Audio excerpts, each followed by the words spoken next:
Hey guys, we finally have some new cards to talk about, including what I think will be a particularly powerful new Shaman spell. Hey, buddy, watch this. That's right, 2 cards this time around. If you don't have a lot of time to hear me talk through them, hit the quick reviews link in the description. Otherwise, let's jump into these new cards. Up first here, we have Earthquake, a new 7-mana spell for Shaman, and it reads deal 5 damage to all minions, then deal 2 damage to all minions. So essentially a 2-parter AoE clear here, which is a really powerful sort of thing because sometimes damage-based AoE clears aren't good at dealing with death rattles. You kind of leave stuff behind, particularly in a mech world with all these token mechs that linger around, or token druid who's doing things like Soul of the Forest. It can be tough to get through all of that. So Hagatha Scheme, for instance, just doesn't solve a token druid problem because they just have Soul of the Forest and they kill you anyway. Earthquake, on the other hand, solves that problem rather nicely. So this is a sort of tool that could work really, really well in specific kinds of metas like mech metas or token metas with all of those death rattle aspects. Now keep in mind, this also just does 7 damage to the board too, even if something doesn't have death rattles. So it's still good at killing some pretty big stuff too, maybe not getting to that important 8 health threshold, which might hold it back a little, but for the most part, this still seems like a flexible and powerful removal tool for a class that we know can already successfully play a very powerful control style. So I could absolutely see this being included in some Shaman decks that are more control oriented, depending on the meta.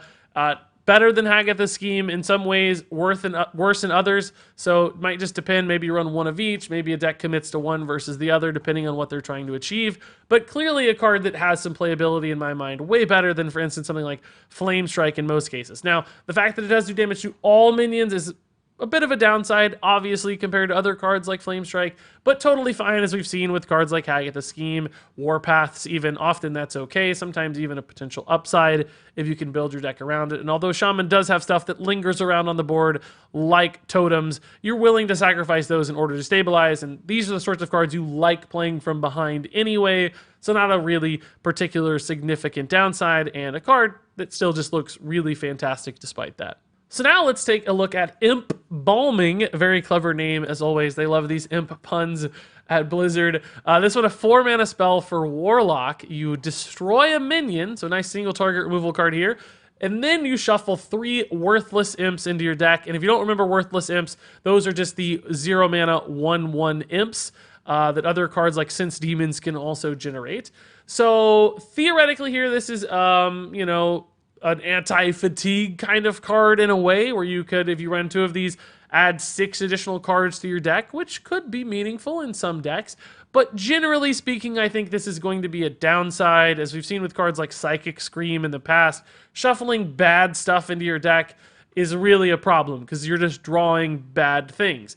Now, admittedly, there are only 3 worthless imps, so it's not like you're going to hit them consistently, or you're probably not going to hit them all in a row. So the downside is spread out a little bit, which helps mitigate it, and it could be worth it to remove something big and scary for a potential downside way down the road. That's a sacrifice that some people would certainly be willing to make. And if you considered it an upside in like a fatigue-oriented control deck, then maybe it's actually a pretty good thing for you to do.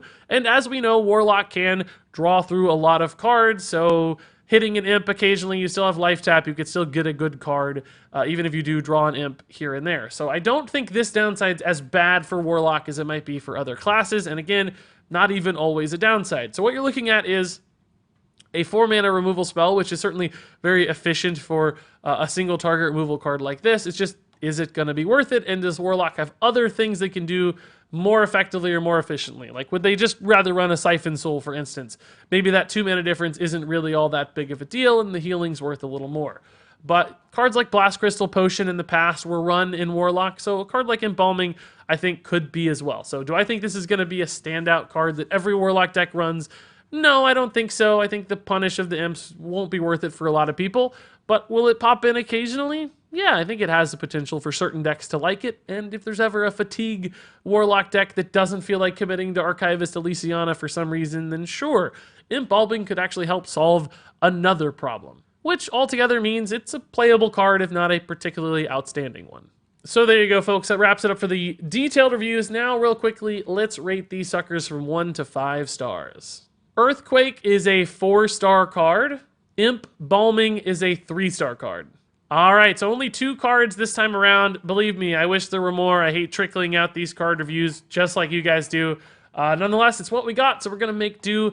We'll stay tuned for more card reveals as soon as possible. Of course, if you enjoy these reviews, hit that subscribe button. I don't always ask, but if you want to see the future ones, there's going to be a lot more. That's the best place to get notified. So share your thoughts on these 2 cards, what you think about them.